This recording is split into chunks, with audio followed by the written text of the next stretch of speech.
Right, so let's take a look at custom JPQL queries. So as I mentioned earlier, the CRUD repository that we've extended, right, provides some basic operations that out of the box, right, creating inserts, updates, deletes, and we can create our own, right, that we might need that are not provided by the underlying implementation.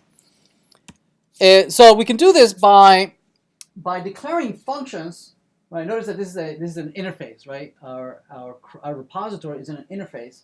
We call it user repository, and so we can declare our own access. For instance, this CRUD repository declares functions such as find by ID. Right? Meaning, if you give it a primary key, it'll retrieve that record with that primary key. Right. But for instance, if you want to search your records by anything other than the primary key, that's not provided for you out of the box. Okay, maybe you want to be able to find a user by their username, maybe by their username and password, or maybe by salary, or whether they're faculty or they're whatever, right? Some other attribute. So in this case here, we're declaring a find user by username. Okay.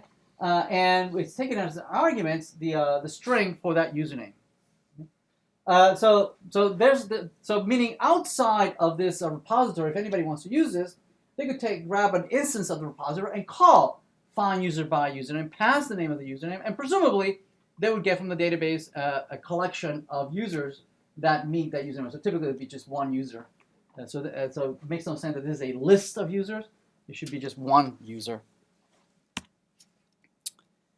So another thing is that we need to tell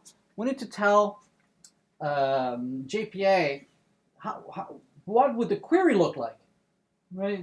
I don't know how to. JPA is not going to know what is the semantics, what is the meaning of this function. Right? We don't have AI just yet, so you need to tell it what query would you use in the relational database to retrieve that user by username. Right?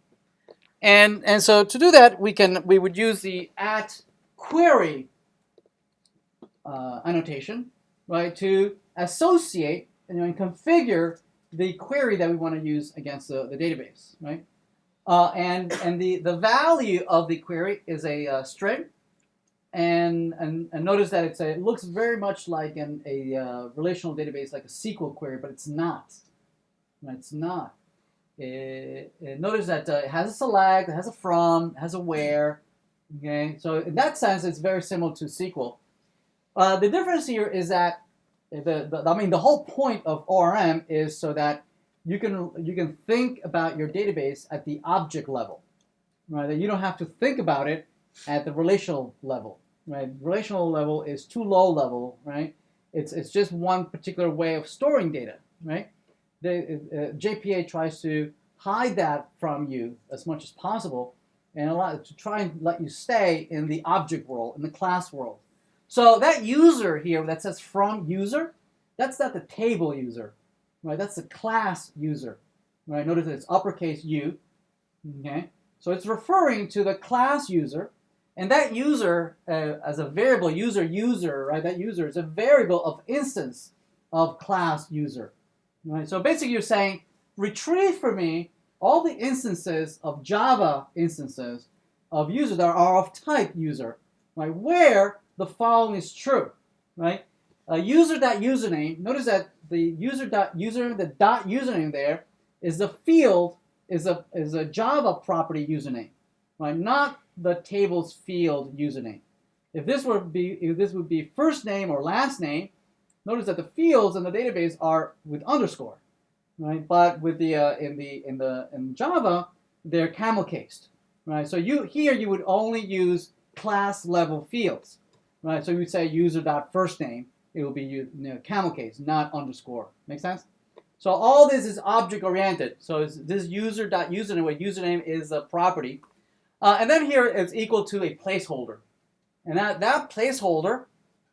It's meant to be mapped against whatever parameters are going to be passed into the argument as an argument to the function. In this case, the function here find user by username takes as argument the username field or parameter, and then notice that add param just maps that, and says it says take this string username that is an argument to the function and map it to the placeholder called username. Right? The field, the parameter here, doesn't have to be called username, right? The only ones that have to match are that string there, username, that matches the parameter, right? The placeholder username. Make sense? Right. So this parameter could be anything else. Could be whatever. Right. It's just a placeholder where the string is lives. So the syntax of that that string in there, it's not SQL, right? It's instead is a JPQL, so Java Persistence Query Language, right? So it's a higher level language. You can, if you want, fall back to actual nitty-gritty native SQL, right? If you prefer, right, that you don't want it to make the conversion for you. To do that, you would have to say query and then say value equal the string, comma, right? You can configure, say, native equal true.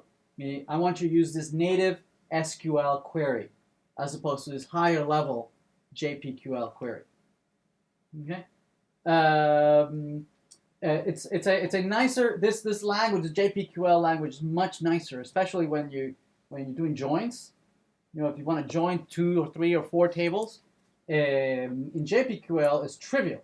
You know, you can say that one class's field is equal to some other class's field, right? Without having to do joins and do foreign key, primary key, or anything like that, right? So, and you could do even 2, 3, 4, 5 joins, where one is equal to the other, is equal to the other, is equal to the other one, which is pretty cool.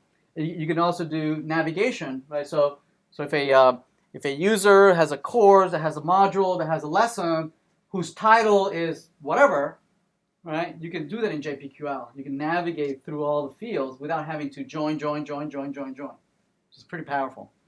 Obviously, this is converted into joins underneath, right? But the language is much more powerful than that.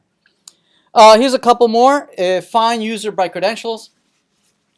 Presumably, this is for login purposes. That you want to find users that have that particular credential. Again, this would be unique, the first name and username and password. So not necessarily a list of users.